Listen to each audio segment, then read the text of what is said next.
زبور 61 محافظت کے لیے درخواست۔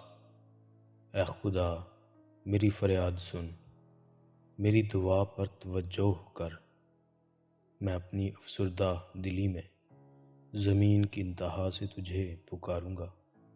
تو مجھے اس چٹان پر لے چل جو مجھ سے اونچی ہے، کیونکہ تو میری پناہ رہا ہے اور دشمن سے بچنے کے لیے اونچا برج۔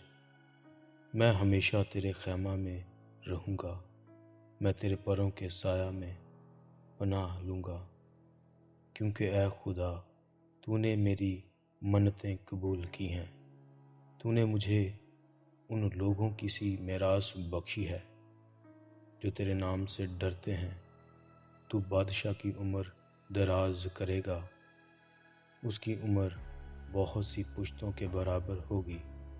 وہ خدا کے حضور ہمیشہ قائم رہے گا۔ تو شفقت اور سچائی کو اس کی حفاظت کے لیے مہیا کر۔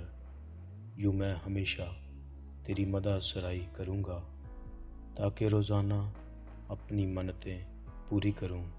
خدا ان کے پاک کلام کے پڑھے سنے جانے پر خدا ان کی برکت ہو، آمین۔